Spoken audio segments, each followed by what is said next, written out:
কি সমস্যা বলুন তো। প্রিয় দর্শক, রিহেল টিভির পক্ষ থেকে আবারও আমরা চলে আসলাম আমাদের নিয়মিত আয়োজন নিয়ে। আমি ডাক্তার আফসানা হাবিব শিউলি। অনেক ক্ষেত্রে দেখা যায় যে বাচ্চারা কাশিতে ভুগছে, অনেক দিন হয়ে গেছে কিন্তু কাশিটা ভালো হচ্ছে না। আমাদের আজকের আলোচনার বিষয় আমরা সেটাই রেখেছি, দীর্ঘমেয়াদী শিশুর কাশি।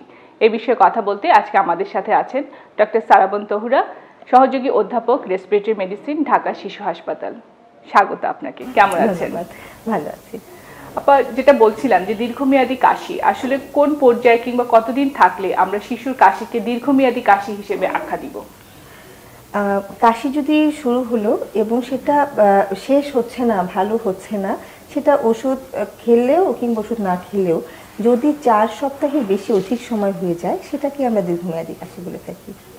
তাহলে ওষুধ খেলে কিংবা না খেলে এক্ষেত্রে কি আরো কোনো মানে আমরা কি এটাকে আরো ছোট ছোট ভাগে ভাগ করতে পারি যে এই রোগগুলোর জন্য এটা ওষুধ খেলে ঠিক হচ্ছে না, কিংবা মানে আরো কিভাবে আমরা একে ডিফাইন করতে পারি? মানে আমি এই কারণে বলছি যে অনেক কাশি আছে যে কফ সিরাপ খাওয়ার পরে ভালো হয়ে গেল, যেটাকে সামান্য ফ্লু থেকে বা আমাদের কাশি হচ্ছে, তো সেক্ষেত্রে এগুলো কিন্তু ভালো হয়ে যায়।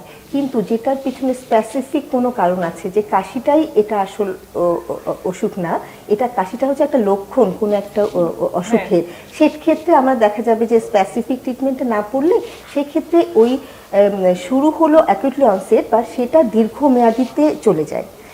সেক্ষেত্রে এই লক্ষণটা কিছু রোগ থেকে হচ্ছে, অবশ্যই কিছু লোক কি রোগের জন্য এই দীর্ঘমেয়াদী কাশি হতে পারে? দীর্ঘমেয়াদী কাশি যদি আমাদের দেশের প্রেক্ষাপটে যদি 4 সপ্তাহের অধিক কাশি, এর সাথে জ্বর থাকে আর কিছু অংশ জ্বর ছাড়া, যদি জ্বর সহ কোনো কাশি হয়, সেটাকে আমরা প্রথমে টিউবারকুলোসিস বা যক্ষার দিকে ভাববো। সেক্ষেত্রে আমরা কোনো এক্সপোজারে হিস্ট্রি আছে কিনা ফ্যামিলিতে বা আশেপাশে কোনো যক্ষা রোগী আছে কিনা, সেটা আমরা তখন খোঁজ নিব। আর জ্বরের সাথে কাশি, সেক্ষেত্রে পারসিস্টেন্ট নিউমোনিয়াও হতে পারে, সেটা নিউমোনিয়া পারসিস্টেন্ট নিউমোনিয়ার অনেক কজ থাকে।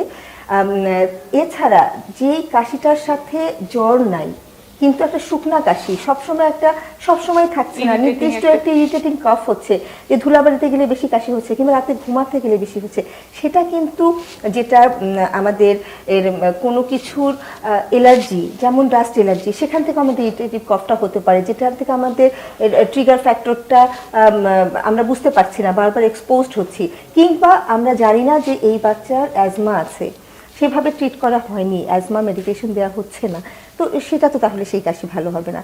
আমরা যেমন ছোট বাচ্চাদের কখনোই এই ভাবি না যে তাদের অ্যাজমা হতে পারে, কিন্তু বাচ্চাদেরও তো অ্যাজমা হয়, তো সেক্ষেত্রে ব্রঙ্কোডাইলেটর না দিলে তো অ্যাজমা ভালো হবে না, সেটাও দীর্ঘমেয়াদী কাশিতে চলে যেতে পারে। আর সবচেয়ে ইন্টারেস্টিং যেটা বিষয়, সেটা অনেক সময় আমরা বুঝি না, বাচ্চারা খেলার সময় কিংবা কোনো কিছু খাওয়ার সময় কাশি দিতে যেও অনেক সময় শ্বাসনালীর ভিতরে কিন্তু অনেক কিছু ঢুকে যায়।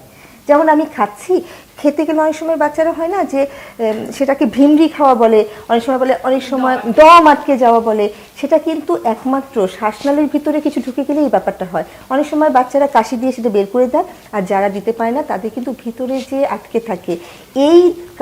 এই কফটাকে আপনি কোনো মতেই কোনো ওষুধ দিয়ে, অ্যান্টিবায়োটিক দিয়ে, এটা দীর্ঘমেয়াদী থাকলে হয়তো নিউমোনিয়া হতে পারে, সেটা ভালো হয়ে যাবে, বাট ওটা বের করা না পর্যন্ত, এটাকে ফরেন বডি বলা হয়, ফরেন বডি ইনহেলেশন, মানে ফরেন বডি ইন এয়ারওয়ে। তো অনেক সময় বাচ্চারা খেতে যেও অনেক সময় একটা টয়েস, তার খেলার একটা ছোট্ট একটা জিনিস, সেটা ঢুকে গেছে, সেটা মাও বুঝতে পারছে না। খুব ইন্টারেস্টিংলি আমি কতগুলো ফরেন বডি বের করেছি, যে এখন যে হিজাব, সবাই হিজাব পিন দিয়ে হিজাব আটকে থাকে, সেই বাচ্চা খুব অ্যাট্রাকটিভ হয় দেখতে, সেইগুলো বাচ্চারা কিন্তু মুখে দেয়, এবং ওগুলো এত পিচ্ছিল থাকে সামনের দিকে, আর এত চিকন শার্প, ওটা কিন্তু খুব সহজে চলে যায় শ্বাসনালীতে। তো আমরা অনেক সময় বুঝতে পারি না যে এটা চলে যাচ্ছে, সেক্ষেত্রেও একটা দীর্ঘমেয়াদী কাশি হতে পারে। এটা কিন্তু আসলে নতুন আমিও জানলাম যে দীর্ঘমেয়াদী কাশির একটা কারণ হচ্ছে ফরেন বডি।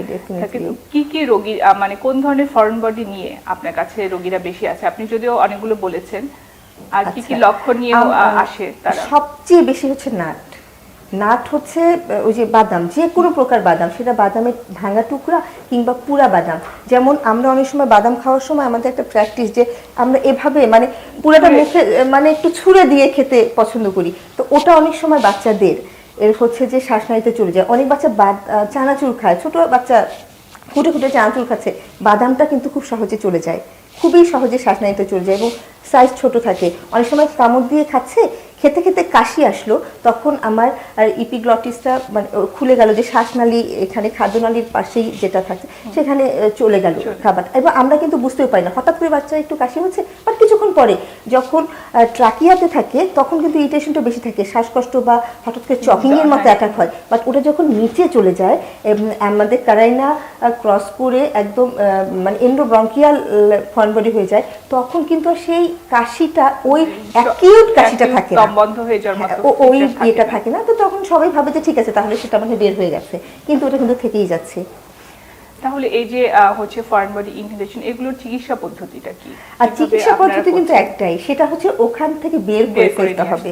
এখন বের করে ফেলা মানে কিন্তু অপারেশন করে বুক কেটে অপারেশন করে ওপেন করে ব্যাপারটা না, সেটা ব্রঙ্কোস্কোপি করে এটা করা যায়। ব্রঙ্কোস্কোপি দু প্রকারের আছে, একটা ফ্লেক্সিবল, একটা রিজিড। রিজিডটা হচ্ছে শক্ত, ওটা আসলে একদম যদি ডিস্টাল পার্টে থাকে সেটা বের করাটা একটু ডিফিকাল্ট হয়ে যায়।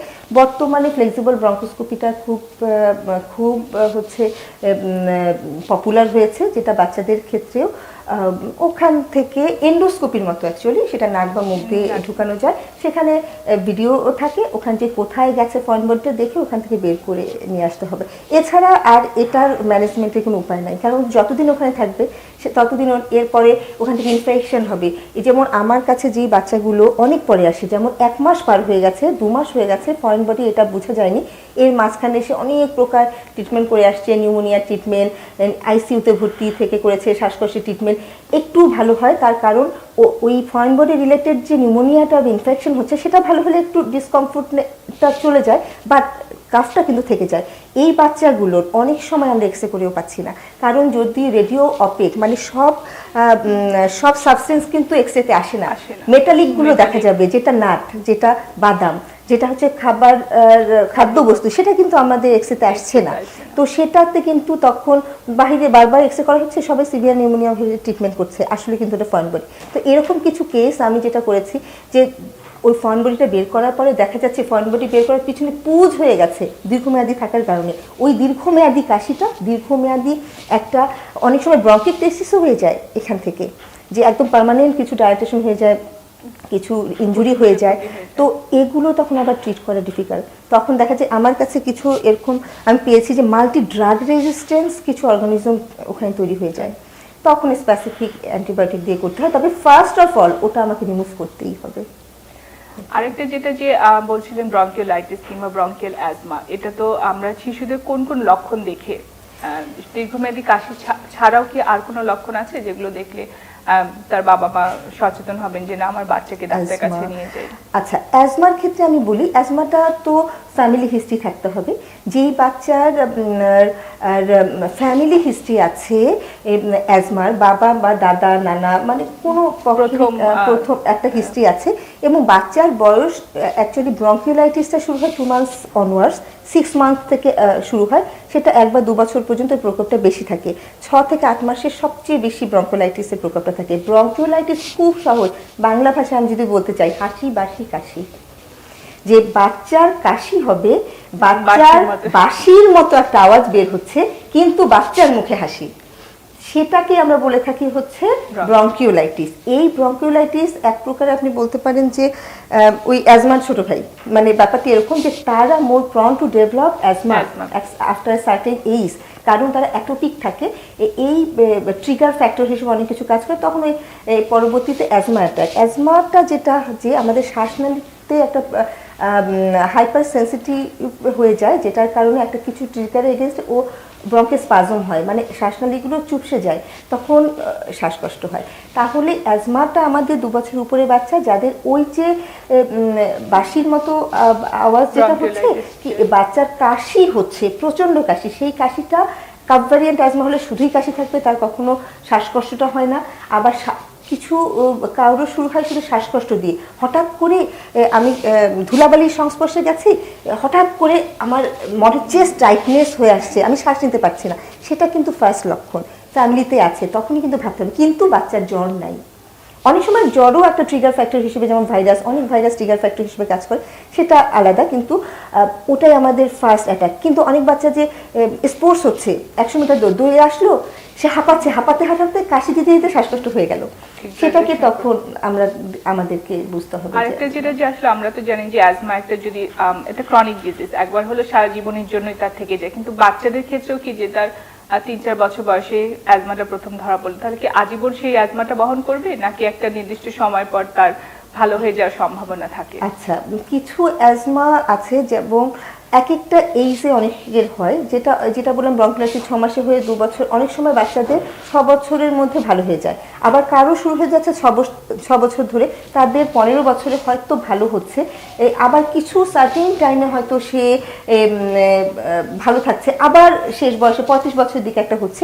এটা এক একটা এইজে এরকম হতে পারে, কিন্তু যেটা একদম কিওর হয়ে যাওয়া কোনো পসিবল না, এটাকে আমাদের কন্ট্রোল করে রাখতে হবে। আমার অ্যাজমা ম্যানেজমেন্টের দুটো ব্যাপার, এক হচ্ছে কন্ট্রোল, যে 2 আমাকে ট্রিগার জানা, যে আমার কোথায় গেলে আমার এই জিনিসটা হবে, তো আমাকে ট্রিগার থেকে দূরে থাকা। 2 যদি আমার অ্যাকিউট এক্সাজারবেশন হয়ে যায় তাহলে আমি কি করব সেটা জানা। এই 3টা হচ্ছে আমাদের ইম্পর্টেন্ট। লাইফস্টাইল মডিফিকেশন ডেফিনেটলি অ্যাজমার ক্ষেত্রে আমি বলবো যে লাইফস্টাইল মডিফিকেশন যদি আমি বলতে চাই, একদম সিন্স বার্থ থেকে যদি শুরু করি, প্রথমেই হচ্ছে বাচ্চাকে শাল দুধ দেওয়া। কেন? এটা প্রথমেই টিকা শুরু। তাহলে আমার ফ্যামিলিতে যদি অ্যাজমা থাকে তাহলে আমার এই অ্যাজমার প্রকোপ কমিয়ে দিবে, এবং পরবর্তীতে অ্যাজমা হলেও আমার সিভিয়ারিটি কমে যাবে, আমার সেই ইমিউনিটিটা ডেভেলপ হবে। 180 দিন পর্যন্ত আমাকে শুধুমাত্র মায়ের বুকের দুধ খাওয়া, একটা পালিও না।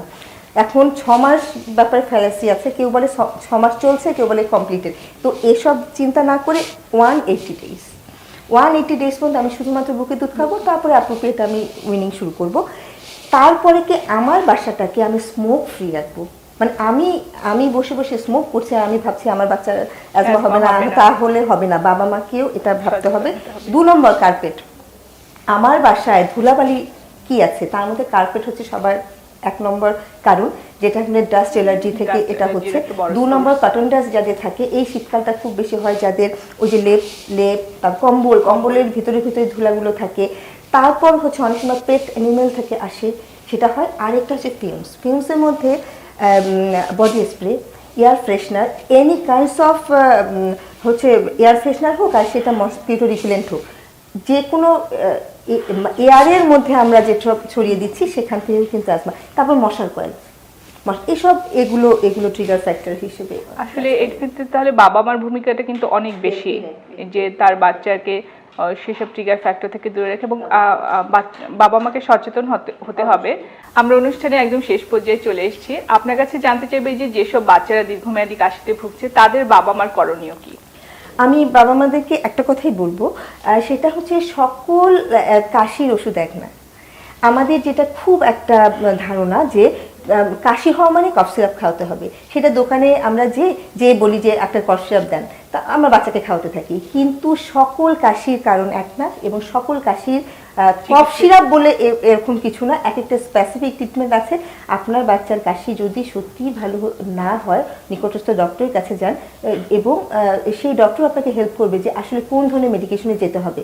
আর আমি এই বিষয়ে একটু কথা বলতে চাচ্ছি যে এখনো পর্যন্ত আমাদের দেশে বাবা মার মধ্যে 2টো মিথ আছে। 1, বাচ্চাদের অ্যাজমা হয় না। 2 হচ্ছে বা ইনহেলার ইউজ করলে সেটা একটা ডিপেন্ডেন্সি তৈরি হয়, বা এটা একটা সাইড ইফেক্ট হয়েছে, বা বাচ্চাদের জন্য এই কাজ দিতে চায় না, একটা ভীতি আছে। তো প্রথমেই আমি যেটা বলবো যে বাচ্চাদের অ্যাজমা হয়, এবং যার অ্যাজমা হচ্ছে সে তো জেনেটিক্যালি একদম ফ্যামিলিয়ার রোগ, সে মায়ের গর্ভ থেকে সেই এই প্রবণতা সে নিয়ে আসছে। কাজেই প্রথমেই আপনার ফ্যামিলিতে যদি অ্যাজমার কোনো হিস্ট্রি থাকে, এবং বাচ্চার যদি ওই যে প্রথমে হাসি কাশি দিয়ে শুরু হয়, এবং বাচ্চার একটু এক্সারশন কিংবা কান্না করলে কাশি বেড়ে যাচ্ছে, বা দৌড়ে আসলে কাশি বেড়ে যাচ্ছে, অবশ্যই এটাকে ভাবতে হবে যে এটা অ্যাজমার প্রথম লক্ষণ হতে পারে কিনা। প্রথমে অ্যাকসেপ্টেন্সি, দেন হচ্ছে যে ইনহেলার কোনো ঔষধ না। ইনহেলার হচ্ছে একটা ডেলিভারি সিস্টেম। যেমন একটা ঔষধ আমরা মুখে খেতে পারি, সাপোজিটরির মাধ্যমে নিতে, ইনজেকশনের মাধ্যমে নিতে পারি। ইনজেকশনের সিরিঞ্জটা কোনো ঔষধ না, ওটা ডেলিভারি সিস্টেম। জাস্ট লাইক হচ্ছে ইনহেলার তাই। ইনহেলার হচ্ছে যেহেতু আমার অ্যাজমা হচ্ছে আমার শ্বাসনালীর অসুখ, আমার ঔষধটা সরাসরি শ্বাসনালীতে দিতে হবে। জাস্ট এই ডেলিভারি সিস্টেমটা হচ্ছে আমার ইনহেলার, বরঞ্চ ইনহেলার দিলে সুবিধা কি, আমি যখন মুখে দিব, মুখে দেওয়ার জন্য আমাকে 4 লাখ গুণ বেশি ডোজ দিতে হচ্ছে, কারণ এটা মুখে যাবে, পেটে যাবে, ইন্টেস্টাইনে যাবে, লিভারে ছড়াবে, তারপরে ওইখান থেকে কিডনি দিয়ে কিছু বের হবে, তারপরে কিছু রক্তনালীর মাধ্যমে যে শ্বাসনালীতে পৌঁছাবে। আমার অনেক বেশি সিস্টেম লস হচ্ছে, অনেক বেশি ওষুধ যাচ্ছে এবং সরাসরি সিস্টেমে ছড়িয়ে পড়ছে। কিন্তু আমি যদি সরাসরি সেটা শ্বাসনালীতে দিতে পারি থ্রু ইনহেলার, আমাকে 4 লাখ ভাগের 1 ভাগ ওষুধ দিতে হচ্ছে, যেটার কোনো সাইড ইফেক্ট নাই এবং সরাসরি মানে একদম সেকেন্ডের মধ্যে সেটা কাজ করছে। কাজেই আমি বাবা মাকে বলবো, কাশি হলে এটার সঠিক কারণটা আপনি নির্ধারণ করেন, এবং যদি আপনার বাচ্চার যদি অ্যাজমা হয়ে থাকে, অবশ্যই ইনহেলারের মাধ্যমে সেটা ট্রিটমেন্ট করতে হবে। এটার সঙ্গে ডিপেন্ডেন্সি কোনো সম্পর্ক নাই, যেহেতু অ্যাজমা রোগটা পুরোপুরি ভালো হয় না, কন্ট্রোল করে রাখতে হয়। এই জন্যই আমাদের মনে হয় যে ইনহেলারটা বন্ধ হচ্ছে না, দিলে শেষ হয় না, কিন্তু ওটাই একমাত্র উপায়, এটা ভীতিকর কিছু না। আপনাকে অনেক ধন্যবাদ আমাদেরকে সময় দেওয়ার জন্য, এবং আজকে আমরা অনেক মূল্যবান তথ্য জানতে পারলাম। আজকে অনুষ্ঠান আমরা এখানেই শেষ করছি। প্রিয় দর্শক, আবার উপস্থিত হব নতুন কোনো বিষয় নিয়ে, নতুন কোনো সমস্যা নিয়ে। সে পর্যন্ত ভালো থাকুন, সুস্থ থাকুন, রিহেলথ টিভির সাথেই থাকুন।